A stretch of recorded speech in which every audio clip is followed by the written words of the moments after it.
시청자 여러분, 9월 24일 화요일 뉴스투데이 경남 시작하겠습니다. 오늘의 주요 뉴스입니다. 태풍 타파로 농작물 피해가 속출했습니다. 수확을 앞둔 사과와 배 등 과일 낙과와 벼 쓰러진 피해가 많았습니다. 지난 주말 몰아친 태풍 타파가 경남 지역을 핥히고 지나갔습니다. 이번 태풍은 많은 비와 함께 바람도 거세게 불면서 피해가 잇따랐습니다. 태풍으로 많은 비가 내리면서 아프리카 돼지열병 방역에도 비상이 걸렸습니다.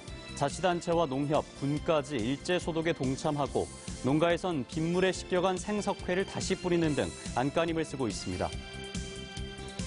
일본의 경제보복 조치 이후 사회 각계에서 반일운동이 확산되고 있습니다.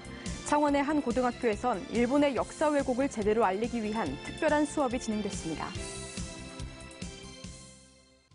지난 주말 몰아친 태풍 타파가 경남 지역을 핥히고 지나갔습니다. 특히 농작물 피해가 속출했는데요.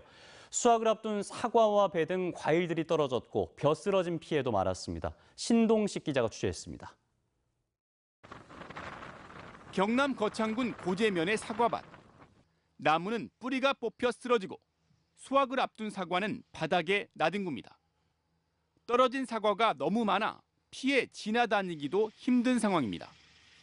거창과 밀양 등 사과 주산지 대부분이 강풍의 낙과 피해를 당했습니다. 미천 다 들어갔는데 빗나가지고 전부 다 해난 걸 뭐 하늘이라는 거 어찌 하지도 못하는 게고 이게 이자고 뭐고 뭐 원래 사과 시세 업체 태풍 들이밖에 이게 헤어날 방법이 없어. 농민들이 지금 걱정이에요.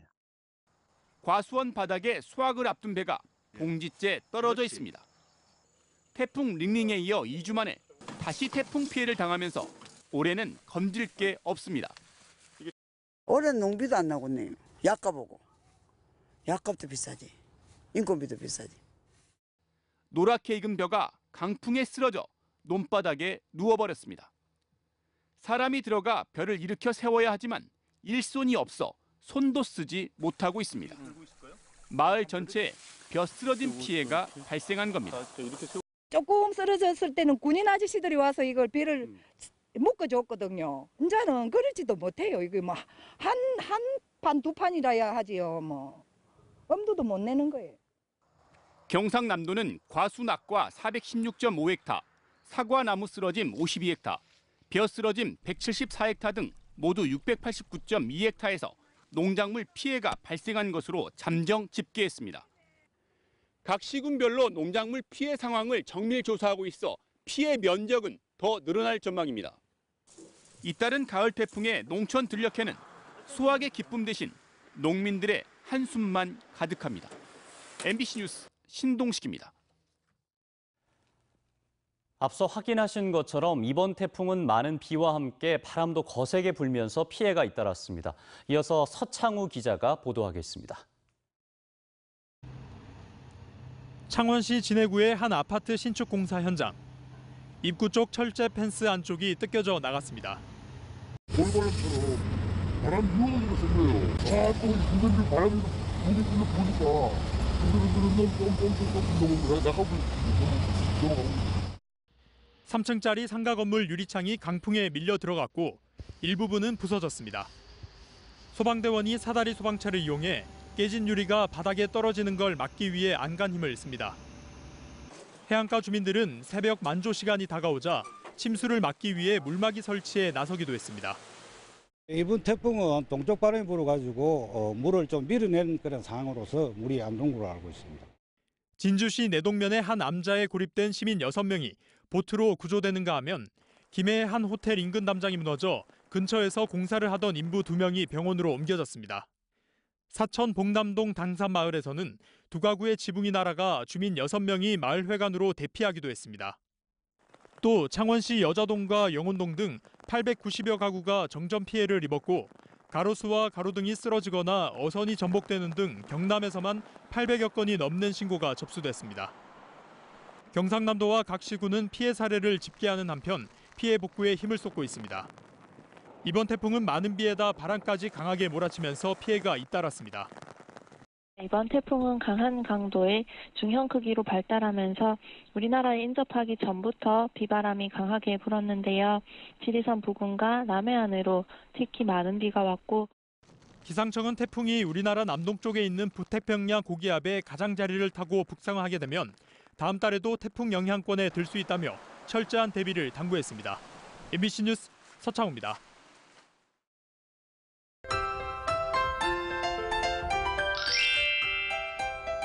오늘 아침 나오실 때 일교차에 대비한 옷차림 준비하셔야겠습니다. 낮과 밤의 기온차가 10도 이상 나는 곳이 많은데요. 아침과 저녁에는 선선하지만 낮에는 쨍쨍한 가을볕이 내리쬐면서 온도차가 큽니다. 오늘 창원의 아침 최저기온 15도, 진주 13도에서 시작하고요. 낮에는 창원 25도, 진주 26도까지 오르겠습니다. 아침 출근길 안개로 인해 시정거리가 좋지 않습니다. 경남 내륙을 중심으로 가시거리 1km 미만의 짙은 안개가 끼어 있는데요. 안개등을 켜시고 안전운전 하시길 바랍니다. 위성 영상 보시면 모처럼 맑은 날씨에 하늘 표정이 좋습니다. 공기질도 깨끗할 것으로 예상됩니다. 오늘은 낮 기온이 어제보다 조금 더 올라 평년 기온을 회복했습니다. 아침 기온부터 보시면 밀양 13도, 양산 15도에서 시작하고요. 낮에는 밀양 26도, 함안 27도까지 오르겠습니다. 서부 지역 보시면 거창 10도, 산청 12도에서 시작합니다. 낮에는 거창 25도, 합천 27도까지 오르겠습니다. 바다의 물결은 최고 4m까지 매우 높게 일겠습니다. 금요일부터 비 소식이 있습니다. 당분간 일교차도 크게 날 것으로 보여 건강관리 잘해주시길 바랍니다. 날씨 정보였습니다. 경기도 김포에서도 아프리카 돼지열병 확진 판정이 나오면서 경상남도도 비상이 걸렸습니다. 자치단체와 농협, 군까지 소독에 동참하고 농가에선 빗물에 씻겨간 생석회를 다시 뿌렸습니다. 보도에 이상훈 기자입니다. 돼지 2,500마리를 키우는 창원의 한 양돈 농가. 농가 진입로에 뿌린 석회가 씻겨나갔습니다. 최대 150mm가 넘는 비가 내려 일부는 길가에 고여버렸습니다. 농가는 비상입니다. 자치단체에서 받은 생석회를 아침 일찍부터 진입로에 다시 뿌립니다. 차량 바퀴가 지나는 곳을 중심으로 20kg짜리 생석회 17포대를 뿌렸습니다. 아프리카 돼지열병 때문에 평소보다 2배 이상 방역을 하고 있지만은 이번 태풍으로 뿌려놨던 생석회가 많이 유실되어서 다시 재살포하고 있습니다. 동시에 축사 내부도 평소보다 꼼꼼하게 소독합니다. 자치단체도 소독 차량으로 양돈 농가들을 다니며 농가와 도로를 일제 소독하며 안간힘을 씁니다. 농협과 군에서도 차량을 지원해 경남 600여 곳 양돈 농가에 대한 대대적인 소독에 동참했습니다. 시군과 농축협 공동방제단과 광역방제기를 활용해서 양동 농가를 다니면서 일제 소독을 오늘 실시하였고요. 특히 군부대 제독 차량까지 동원해서 615 전체 농가에 대해서. 한편 농림축산식품부는 여행객이 가져오는 축산물을 차단하기 위해서 김해공항 관련 인력을 3배로 늘렸습니다. MBC 뉴스 이상훈입니다. 일본의 경제보복 조치 이후 사회각계에선 반일운동이 퍼지고 있습니다. 창원의 한 고등학교에선 일본의 역사 왜곡부터 제대로 알리기 위한 특별한 수업이 진행됐습니다. 이재경 기자입니다. 일본의 역사 왜곡을 바로 알기 위한 수업 시간. 일제 강제징용뿐 아니라 한국군의 베트남 참전과 제주 4.3 사건까지 묶어 다양한 전쟁과 침략 사례를 통해 역사 왜곡의 위험성에 대해 얘기를 나눴습니다. 최근의 한일 갈등에 대해서는 반일 감정 확산보다는 평화의 소중함을 깨닫는 데 초점을 뒀습니다. 일제강점기를 하다 보면은 아이들이 일본에 대한 무조건적인 반감을 가지는 경우가 많았어요. 이건 아니라고 하는 생각이 들어서 보다 근본적인 이유인 이제 평화를 깨뜨리는 행위가 잘못된 것이고 그것을 해결해야지 문제가 해결된다고 하는 것을 좀 가르쳐주고 싶어서. 일본의 경제 보복과 역사 왜곡에 맞선 지역별 계기 수업인데 경남에서는 처음으로 열렸습니다. 학생들은 일본이 잘못된 과거를 인정하고 사과해야 한다면서도 그들을 이해하려는 태도도 필요하다고 말합니다. 잘못한 부분에 대해서는 비판하고 사과를 받아야 하지만 또 우리가 계속 같이 함께 더불어 살아가야 하는 것이기 때문에. 일본의 평화운동가 기무라 히데토시는 세계 평화를 고민할 수 있는 의미 있는 교육이라고 평가했습니다. 한국에서도 이런 평화 교육을 하고 있나 놀랐습니다. 한국 사회를 어떻게 만들까, 좋은 사회 만들까, 그거가 중요하지 않을까. 그거 전쟁과 침략, 평화를 고민할 수 있는 특별 수업이 경남 교육 현장 전반으로 확산될 수 있을지 주목됩니다. MBC 뉴스 이재경입니다. 경상남도가 124억 원 규모의 내년도 사업비를 도민 투표로 확정했습니다. 도는 지난 19일 주민참여예산 주민제한 공모사업에 대해 도민 투표를 한 결과 총 사업비 124억 6,100만 원을 최종 확정했다고 밝혔습니다. 구체적으로는 도정 참여형 16억, 도, 시, 군 연계형 89억, 지역 주도형 지원사업 18억 원 등이며 앞으로 의회 예산안 심의와 의결을 거쳐 최종 예산에 반영해 추진합니다. 네, 이어서 다시 보는 경남 순서입니다. 하동군 화계면, 산청군 시천면, 함양군 마천면에 걸쳐 있는 봉우리가 하나 있습니다.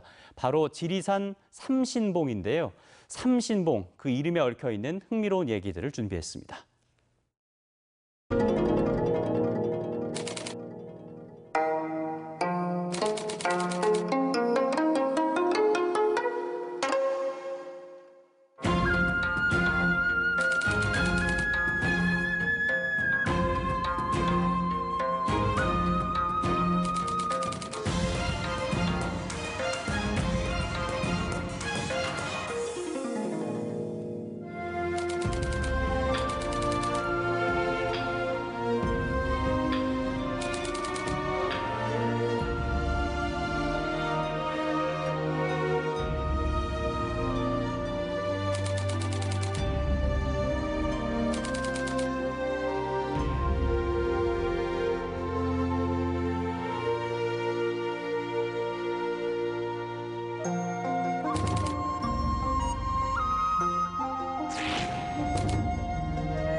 투데이 경남입니다.